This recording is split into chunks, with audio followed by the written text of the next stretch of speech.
Hello everyone, চলে আসলাম আরেকটা ভাঙ্গা গলার ভয়েস ওভারের ব্লগ নিয়ে। ভাই, গলাটা যে কবে ঠিক হবে আল্লাহ জানে। মনে হচ্ছে দিন দিন আরও বসে যাচ্ছে, ভালো লাগতেছে না এই গলা দিয়ে। কেউ কোনো কথাই বুঝে না, বাট ভয়েস ওভার দিলে দেখি যে পরে শুনে একটু একটু বোঝা যায়। তাই ভাবছি এই ভিডিওগুলো ক্লিয়ার করে ফেলি। এটা ছিল হচ্ছে আমার দেবরের হলুদের ব্লগ। মানে হলুদে যা যা করছি তার 20%ও মনে হয় ভিডিও করা হয় নাই, বিকজ হলুদে অনেক কাজ ছিল আমার আর পায়েলের, বিশেষ করে যেহেতু আমরা বড় ভাবি, অনেক দৌড়াদৌড়ি কাজ প্লাস অনেক দায়িত্ব ছিল, ব্লা ব্লা কিছু বললাম না এই ব্যাপার নিয়ে।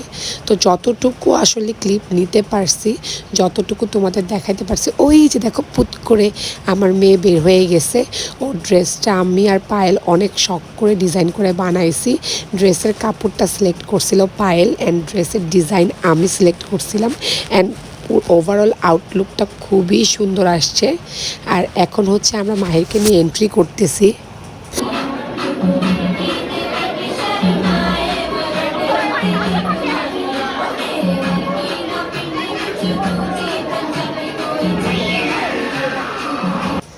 যেহেতু কাবিন আগেই হয়ে গিয়েছিল, তাই হলুদটা আমরা রাফিয়াকে নিয়েই করি।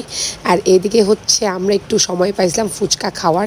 দেন আমরা ফুচকা খাইতেছিলাম, আব্বু ফুচকা, চটপটি, দেন এক্সট্রা আরও কী জানি করছিল, সব তো খাইতেও পারি নাই।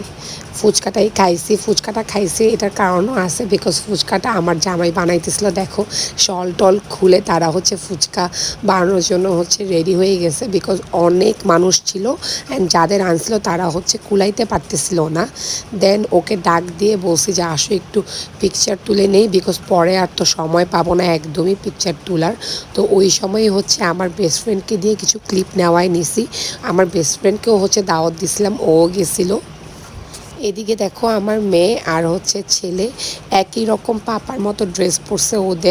ওদেরকে তো দেখে মনে হয়েছে যে ওদেরকে হাতে নিয়ে ওর পাপা বিয়ে করছে, ওর পাপারই 2 বাচ্চা। আর এই যে আমার বেস্ট ফ্রেন্ড আর ওর ওয়াইফ, ওরাও গেছিলো। এই যে আমার আম্মু।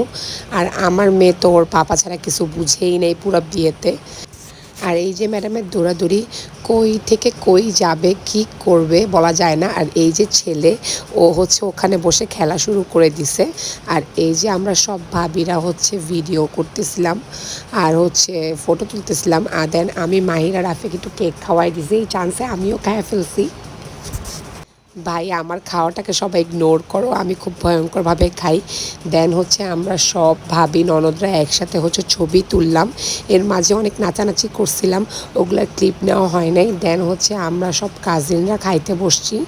আমি তো আসলে খাইতে পারতেছিলাম না, আমার হাতে কী জানি হয়েছিল, ভুলেও গেছি। আমাকে তালা খাওয়াই দিচ্ছিল। আমার এত ক্ষুধা লাগছে যে আমি মাহি আর রাফিয়ার জন্য ওয়েট করি নাই, আমি খাইতে বসে গেছি। দেন হচ্ছে মাহির আর রাফিয়াকে পায়েল নিয়ে খাইছে। অ্যান্ড দেন আমরা যাচ্ছিলাম হচ্ছে বাসায়, কারণ সেন্টারে হচ্ছে বেশিক্ষণ থাকতে দেয় না। আমরা 2টা পর্যন্ত সেন্টারে ছিলাম। দেন হচ্ছে বাসার ছাদে আরেকটা ডিজের জন্য অ্যারেঞ্জমেন্ট করছে, এর জন্য আমি রাফিয়াকে নিয়ে বাসার দিকে চলে গেছি। অ্যান্ড নিচের লাইটিংয়ে মাহিরের খুব ইচ্ছা ছিল তার ওয়াইফকে নিয়ে এরকম গোল গোল ঘুরবে, তো ওকে ছাদে উঠায়া দেন আমি আর পায়েল ড্রেস চেঞ্জ করে ছাদে যাচ্ছি ডিজের জন্য। অ্যান্ড ডিজে সারা রাত হয়েছে। অ্যান্ড ফজরের ঠিক আগ মুহূর্তে ডিজে অফ করে আমরা এরকম একটু আড্ডা দিতে বসছিলাম আর গান শুনতেছিলাম।